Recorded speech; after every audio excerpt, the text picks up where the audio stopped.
Growing up I had a wild theory about God. मुझे लगता था कि मेरी लाइफ में जब भी कुछ कांड होता है या जब भी कुछ बुरा होता है तो भगवान ऊपर बैठ के अपना पॉपकॉर्न का डब्बा निकालते हैं और मेरी लाइफ पर हंसते हैं. अभी रिसेंटली तक ही मुझे ये बहुत बुरी चीज़ लगती रही. ऑफ कोर्स हर्ट होता है कि तुम्हारी लाइफ में अच्छा नहीं चल रहा और कोई बैठ के हंस रहा है, मजाक बना रहा है तुम्हारी लाइफ का. Of course it hurts you. But मैंने थोड़ा सा पर्सपेक्टिव चेंज करके देखा. आई सॉ इट इन अ वे कि अगर भगवान को लगता है कि वो मेरी लाइफ में प्लॉट ट्विस्ट डालकर और मज़े ले सकते हैं तो फिर मैं खुद की लाइफ में मज़े क्यों नहीं ले सकती. It's my own own dam life. अगर कोई और मेरी लाइफ के मज़े ले सकते हैं तो मैं अपनी लाइफ के मज़े क्यों नहीं ले सकती. Why can not I laugh at myself. It's so damn easy, right. अगर भगवान मेरी लाइफ को एक मूवी की तरह देख रहे हैं, इतना सिनेमैटिकली देख रहे हैं, तो ये तो सीधे भगवान से अप्रूवल है यार. इतना ज़्यादा वैलिडेशन और कहाँ मिलेगा कि मेरी life is actually cinematic. It's a movie. I can laugh at my own life. It's so revealing, it's so lightening to realize this. 2018-19 के आसपास I did an MUN. I went to an MUN, Model United Nations. उसमें मैं Lok Sabha committee में थी and I was given the badge of Maneka Gandhi. So I represented Maneka Gandhi there. वहाँ पे third day जो ending day होता है जिसमें अवार्ड्स दिए जाते हैं, तब जब ख़त्म हो रही थी सभा, तब वहाँ पे जो स्पीकर थे उन्होंने मुझे अपने पास बुलाया और उनका जो प्ले कार्ड था स्पीकर वाला. प्ले कार्ड्स कैसे होते हैं कि ट्राइंगुलर, ऐसे थोड़े से रेक्टेंगुलर शेप में होते हैं जिनको ऐसे होता है बंधा हुआ फोल्डेड. इधर लिखा है स्पीकर, या अगर तुम कुछ और हो, तुम मान लो राहुल गांधी हो तो राहुल गांधी लिखा है. फिर तुम उसको खोल सकते हो, वो अंदर से इट्स ब्लैंक, उसमें तुम लिख सकते हो कुछ ना कुछ. तो स्पीकर ने मुझे अपना प्ले कार्ड दे दिया as a token of gift respect, और उसमें अंदर उन्होंने लिखा कि life is too serious to be taken seriously, all the best, and sign कर दिया. अभी 6-7 साल तक मुझे समझ नहीं आया कि इसका मतलब क्या है. अगर मैं खुद अपनी लाइफ को सीरियसली नहीं लूँगी, अगर मैं खुद को सीरियसली नहीं लूँगी तो फिर कोई भी मुझे सीरियसली नहीं लेगा. I have to worry about my life. It's a huge responsibility कि तुम्हारी लाइफ तुम्हारे अपने कंधों पर है. What do you mean? I have to take care of myself. I am very heavy, I am very expensive. I have to take myself seriously. But when things actually started to go downhill, I was all over the place. You cannot imagine how much adulting can destroy you when you are not mentally ready for it. Like, not child's play, and I was a child. बचपन में full childhood I adulted so much कि मैं adult होने के बाद childish हो गई. So adulting was not child's play, it was not my cup of tea, and I broke down nearly every day. अभी what saved me from it?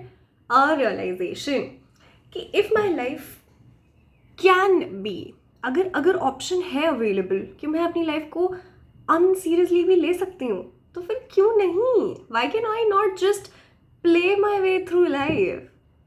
अभी इस सब के पीछे एक कारण है, एंड आई नो कि स्ट्रिक्ट पेरेंट्स के साथ स्ट्रिक्ट पेरेंट्स को पैदा होने वाले, स्ट्रिक्ट पेरेंट्स के साथ रहने वाले बच्चे बहुत रिलेट करेंगे इस बात से कि when you are an elder sibling, the eldest sibling, your parents are strict. Your parents have strict rules about तुम क्या कर सकते हो, तुम क्या नहीं कर सकते हो, तुम क्या पहन सकते हो, तुम कैसे बोल सकते हो, तुम्हें कितने मार्क्स लाना ज़रूरी है, तुम्हें कॉम्पिटिशन्स में ट्रॉफीज लेके ही आनी है, और तुम्हें कौन से कॉम्पिटिशन्स में जाना है वो भी तुम्हारे पेरेंट्स डिसाइड करेंगे. So everything is in your controlled about your life, and you still win trophies and you wear those badges of honor. You become the head girl, you become the head boy, you're at the top of your class and you think, oh, my life is so perfect, I'm writing books and I'm doing everything and so perfect. But actually your life is wholly controlled by your parents.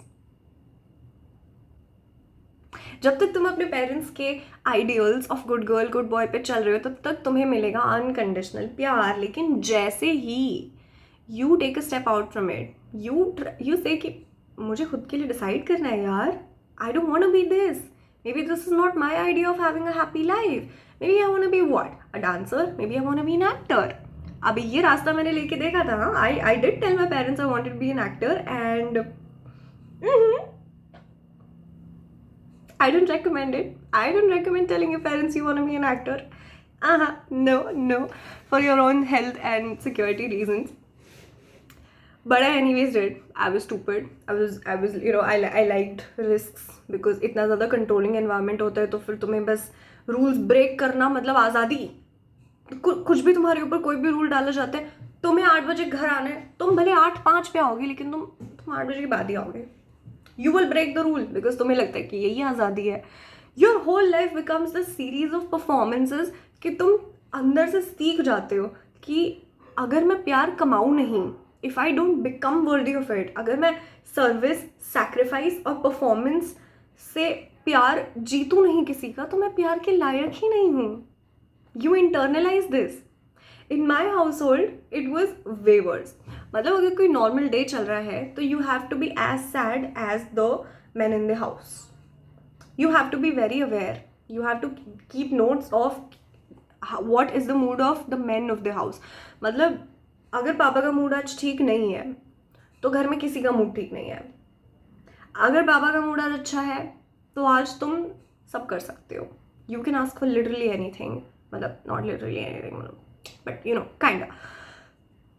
तो एक ऐसे घर से जहाँ पे तुम्हें हर moment पे, हर दिन एगशेल्स पे चलना पड़ता है, किसी और के मूड से अपना मूड चेंज करना पड़ता है. You have to regulate yourself, being dependent on somebody else, on your elders. You become this miserable being जिसके जीवन का कोई पर्पस तुम खुद ले ही नहीं सकते यार, देख ही नहीं सकते. You become destructive.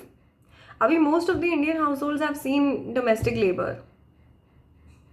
या domestic labour, I am not sure if it's the right word, but just domestic labour. मतलब घर पे मम्मी पापा के बीच में जो मारा पीटी होती है.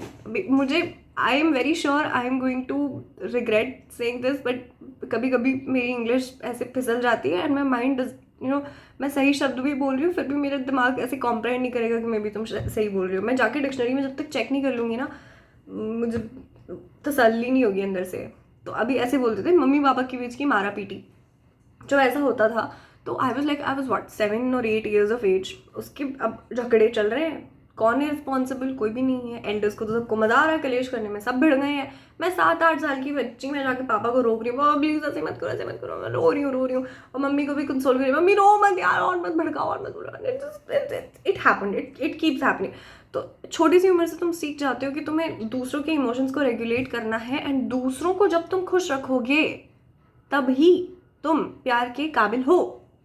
इनफैक्ट रेगुलर डेज पे तुम्हें कोई प्यार नहीं मिलेगा, लेकिन if you fallen sick and that too severely sick, तभी तुम्हें सबसे ज़्यादा प्यार अटेंशन मिलेगा.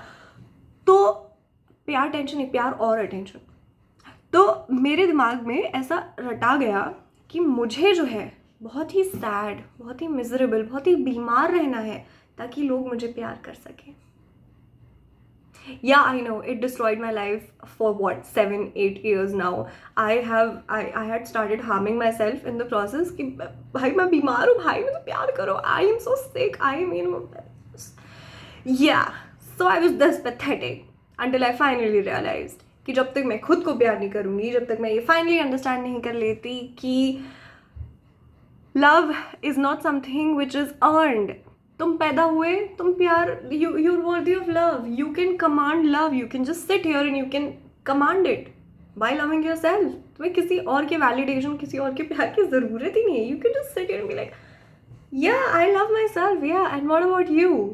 The person will be obligated to love you. It's funny, right? It's funny. Like you realize it in like what, split second. Everywhere you, पता है तुम हर जगह सोशल मीडिया पे भी तुम ये चीज़ पढ़ रहे हो, बुक्स में भी ये पढ़ रहे हो, everywhere is self love, self love, self love. तुम्हें समझ नहीं आ रहा है सेल्फ लव करते कैसे हैं. And one moment you realise it and everything changes. I don't know if my frontal lobe just developed, but ऐसे 21 साल की उम्र में तो होता नहीं है. But one moment and you realise it all. So I just of it all, I just want to say कि yeah, you do not have to perform to be loved. You can just sit and be loved. Like it's that simple. You do not have to sacrifice yourself. You do not have to burn yourself for your ashes to be loved. Oh my god, that's something cute, dudes. So before you do anything, before you step into anything, before you start getting into a friendship or a relationship, ask yourself, are you loving yourself enough to be providing this love to somebody else? तुम्हारा घड़ा इतना भरा है कि तुम किसी और का घड़ा भर सकते हो? Because if not, come back, वापस आ जाओ. Love yourself first. Love yourself first. That's all I want to say. I'll see you again probably very soon. Bye.